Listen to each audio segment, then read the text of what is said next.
Hey friends, welcome to another reading journal setup where we're going to be making spreads for and talking all about the books I read in April. Most of these were perfect for early summer reading, and I did find some new 5-star books, some new favorites, so hopefully I'll have some good book recommendations for you guys. As well as some duds. I had a couple of 2-star reads as well, but grab some tea or coffee, get cozy, and let's get into the journal. I'm starting off with my cover page for April on this left side, and I wanted to create a design that would make this page look like a little scrapbook of pictures. So I'm drawing these 4 squares to represent picture frames, kind of like Polaroids but without the longer space at the bottom. I tore this oval piece off of some tea stain paper, and I'll use my tape roller to paste it in the middle of the page. This is where I'll write my title of April Reads. I'm writing it in a calligraphy font, which is based off of the Something script in Canva. In the month of April, I especially read a lot of spring feeling and cottagecore themed books, so I wanted that to be the aesthetic of this setup.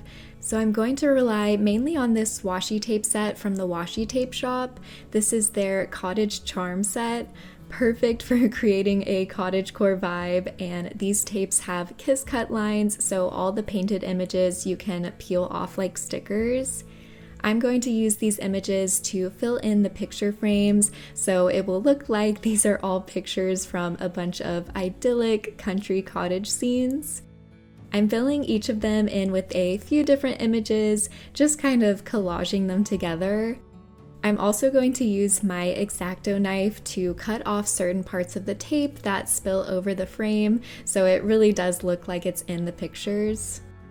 I'm using the brown tape from my grid tape set to paste a little strip of tape up top, as if these pictures were taped onto the page. I'll link this cottage charm tape set in the description box below, along with all the other tapes and supplies I'm using in this setup if you're curious. I'm also an affiliate with the WASHI tape shop, so you can always use my code ANNABRUNS10 to get 10% off your entire order over there if you want to check out this tape set or any of their other products. I love these boots with the flowers sticking out specifically. I think this might be my favorite image of the set, that and the ducks. Also, I don't always show it to keep the video from going too long, but I was definitely trying the tape in multiple different spots, peeling it up and resticking it until I thought it looked good, which is one of my favorite things about washi tape, that you can always try it in multiple spots. So like you'll see here, I originally wanted to use this wooden gate for the last picture, but decided that didn't look so good, so I'm putting that back and going to use the ladder instead.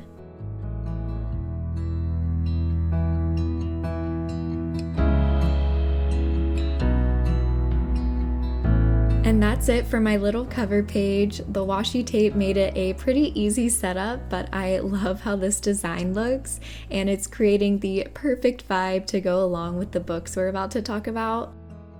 I read 8 books in April, which is much more than my normal, but this does include a book I started in February and finished in April, as well as a book I started in April but finished in May.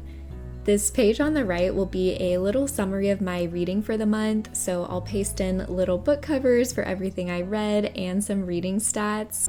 Then the next pages is where we'll get into making spreads for individual books.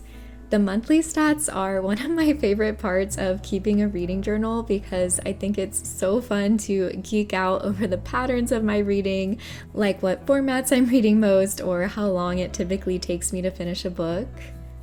I'm pasting in some tea stain paper as a backdrop. I do stain this paper myself, and I'll link the tutorial I use in the description box below if you're also interested in staining your own paper. I'm also going to use some of this vintage looking tape to go behind the tea stain paper. It looks like columns from an old botany guide or book. This is from the Petals and Parchment tape set, also from the WASHI tape shop, and as you guys will see, I'll use a few more tapes from this set as well in future pages. This top area is where I'm pasting covers of the 8 books I read, and the bottom area will be for stats. Usually I only include books that I finished that month in my reading journal, but even though I finished The Hobbit in May, I wanted to include it here because I read it as part of a cottagecore themed reading vlog, and I'm going to make a special spread for those books. Like I said, most of these books are perfect for spring or summer reading, with a few kind of major exceptions. Onto the stats, this first bar graph is for book ratings. I was kind of all over the place. I had one book I didn't rate because I didn't know how to, a few 2, 3, and 4-star reads, and 2 5-star reads.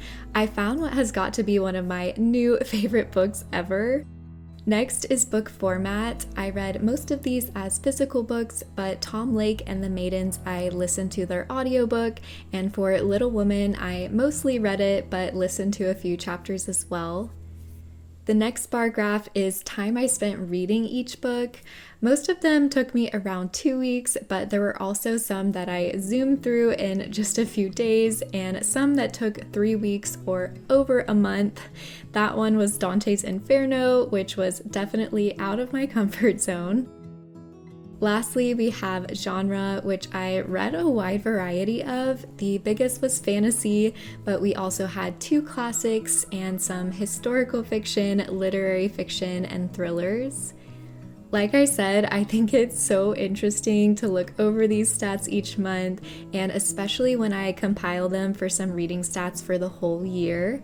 I love seeing what all I read that way. I'm going to add a few more washi tape stickers to finish off the page. It ended up looking a bit busy, there's a lot going on, but I still love this vintage cottagecore vibe.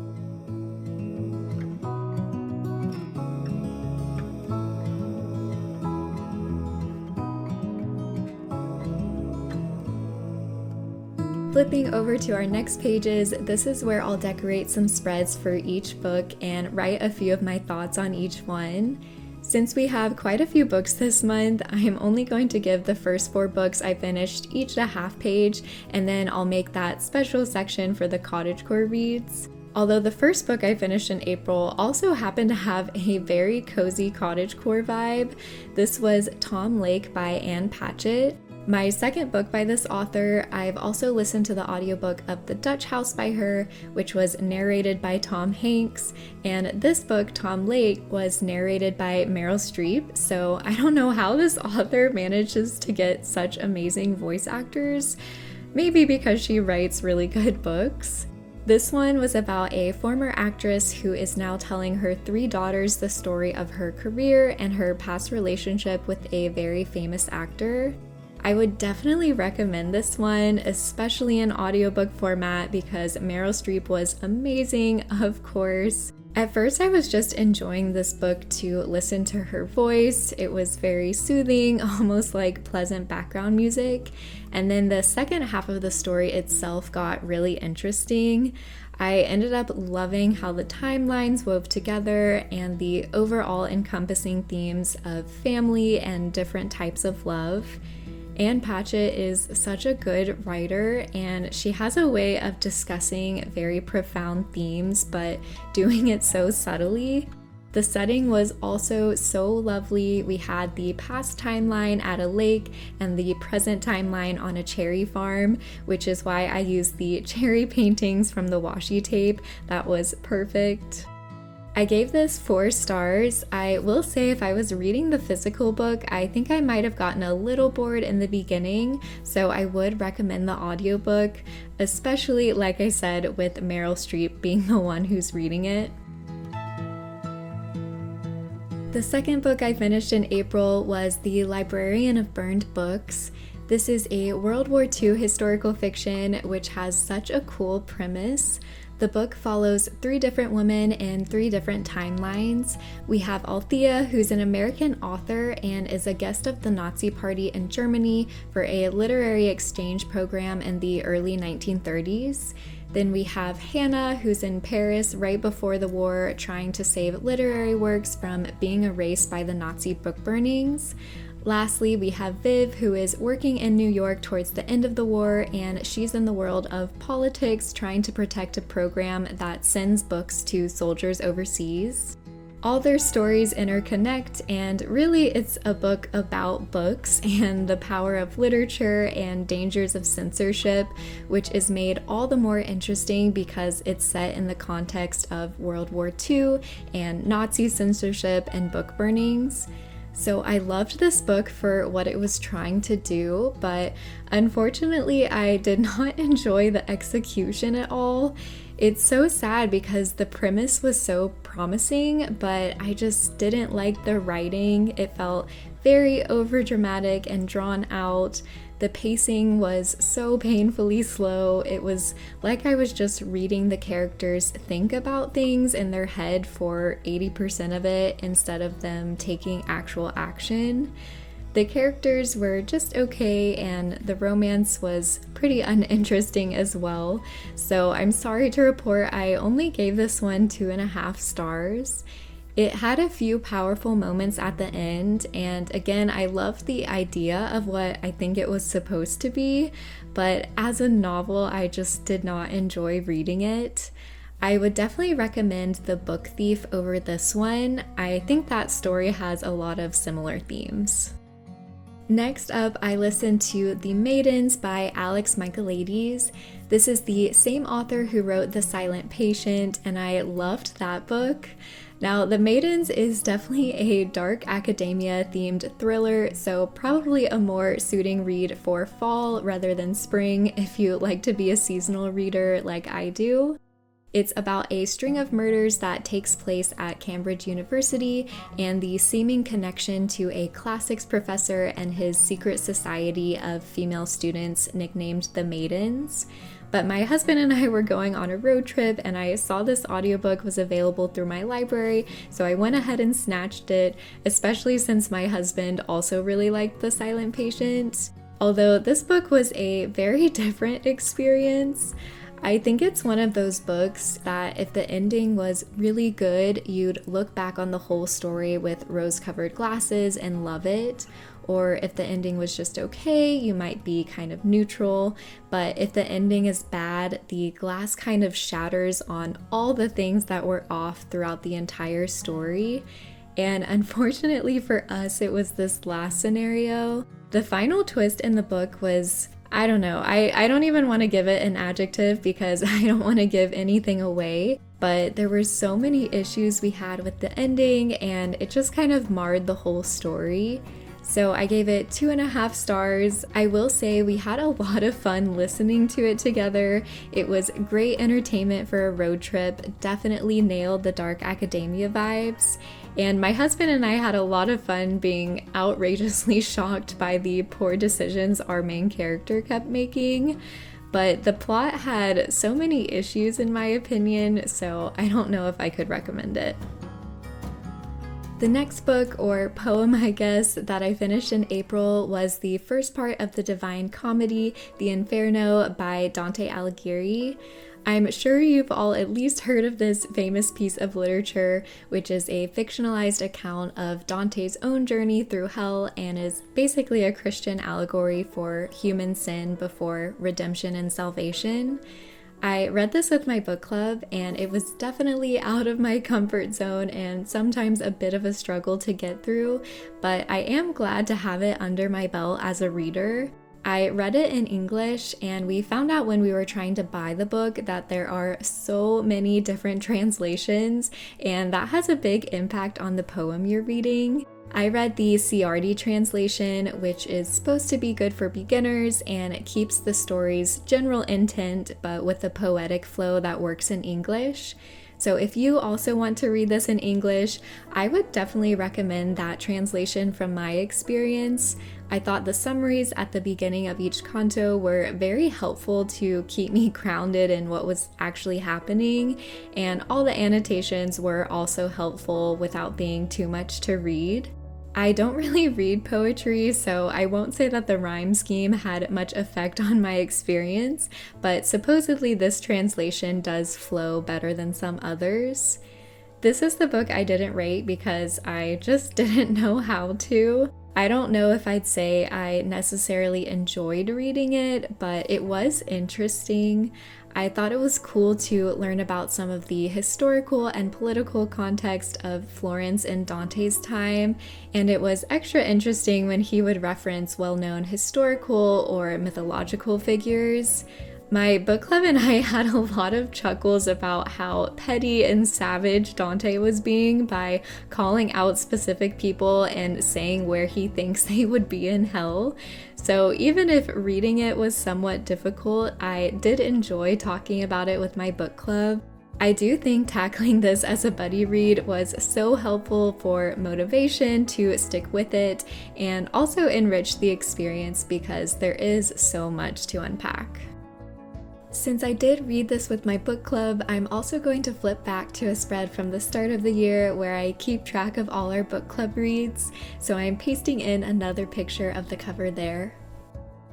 On to our last few pages, which will be dedicated to all my Cottagecore reads, and this is where it gets good because we only have 4 and 5-star books coming up. I have definitely realized that I love reading stories with this aesthetic. So like I said, I wanted to create a little spread section for these books since I read them all for a reading vlog. That video should be up next week, I think. I had so much fun filming it, reading these books while also trying to live my best little cottagecore life for a week. So whenever that video is up, I'll be sure to link it. I'm writing my title on the tea stain paper up top, partly in that same calligraphy font, and then also using my alphabet stamp set. The box below is where we'll get started on the book spreads. I'm going back to my Cottage Charm washi tape set and just collaging a bunch of the images around the border of the paper. We have a wooden gate with vines, a bicycle with cute little flower baskets, some ducks again, a little picnic scene.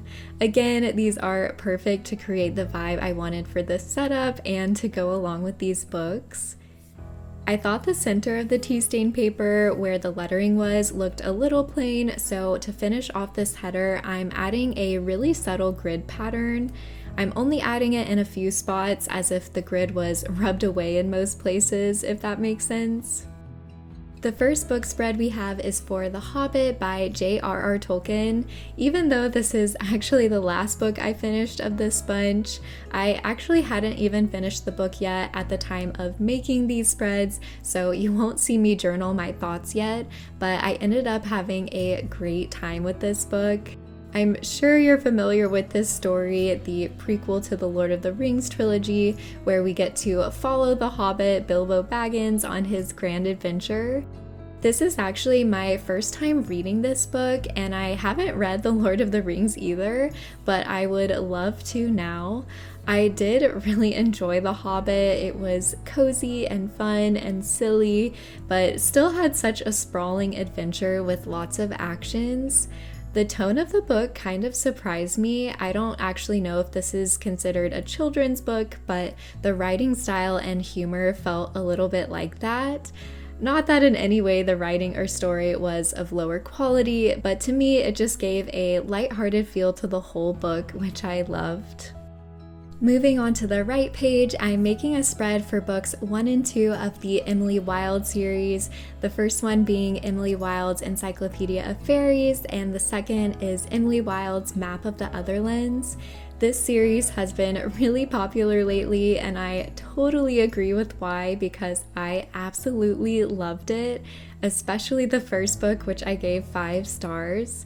So these books are about Professor Emily Wilde, who does research on fairies. The first book is set in a little village on a Scandinavian island where Emily is trying to study a mysterious species of fae and compile her encyclopedia. I won't give too much away about the plot of the second book, but it takes place in a little village in the Austrian Alps and also revolves around studying the fairy folk there. So as you can imagine, these settings are beautiful. I especially adored the village they were in for the first book because I fell in love with all the side characters Emily met there. I also just loved the slice of life descriptions of her cottage and eating at the local tavern and the meals she had and exploring the mountains. It was so cozy and so immersive. It's not the fastest paced story, but after I was about 50 pages in, I had a hard time putting this book down. I think it was just such a joy to be in the world with these characters and in their story. I loved Emily's character as well as her rival professor. Their dynamic was amazing. The banter was so fun. I think I actually laughed out loud a few times. The romance plot wasn't super heavy, and yet I still absolutely loved it. So 5 out of 5 stars for the cottagecore vibes, and also 5 stars for the first book overall, just because of how much joy and coziness it brought me to read it. I didn't love the second book as much, but still a solid 4 stars, and I still couldn't put it down. I do think the plot and action picked up a lot in the second one, and maybe the slice of life wasn't as prevalent, which might be great for some people. I know I've seen reviews where people found the first book too slow, but I personally fell in love with these books for the characters and the setting, so if those are also components of books that are important to you, and you want a slower paced story that is basically cottagecore and fairycore in a book, I would definitely recommend these. Last but definitely not least, this final book from April is one of my new all-time favorites. I finally read Little Woman by Louisa May Alcott. This is a classic of American literature. It was published in 1868. And in case you haven't read it or seen the movie adaptations, this story follows 4 sisters and their neighborhood friend who are living in Massachusetts during the Civil War. It's basically a coming-of-age story for all the sisters who are each very different. We get to see them pursue very different dreams, and each one has unique strengths and struggles, but it's such a sweet story of each of them individually and also as a family. I knew I would probably like this book being a huge Jane Austen fan, but I was just blown away by how much, everything about it. The characters were so well developed, each sister felt so real and so unique. The writing was lovely. It was also very easy to read, definitely simpler than Jane Austen prose. The setting was perfect for cottagecore vibes. This is another book where it's not super fast-paced, but the simple cottage country living and slice of life moments really come to life off the page. I loved the themes and exploration of family dynamics and relationships, of finding your own individual path in the world. Also, all the coming of age lessons the girls were learning.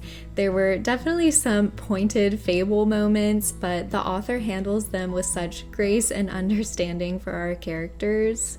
The whole thing was just so sweet and wholesome, and even though it was my first time reading it, it already felt like a comfort read. There were so many beautiful quotes as well. I'm putting 2 of my shorter favorites on the spread. Up top is the quote, "I am not afraid of storms, for I am learning how to sail my ship." And in the bottom corner is, "The humblest tasks get beautiful if loving hands do them." One thing I wasn't expecting was that there was going to be so many Christian elements and themes, but I loved how the author wove those in. This is one of those special books, for me personally at least, where it not only had a wonderful story and beautiful writing, but a deeper message and themes that I can really personally connect to and mean so much to me. So when you find a book like that, it's just such a special experience and a rare gem. And with that, we are finishing up my April spreads. I'm leaving space on this right page here to do a May TBR or reading check-in. We'll do a final flip through. I hope you guys enjoyed this cottagecore themed setup as much as I did and talking about all these books with me. Let me know if you're planning on reading any of these, or if you have read them. I would love to hear your thoughts and discuss in the comments. Thank you guys so much for watching, and happy reading!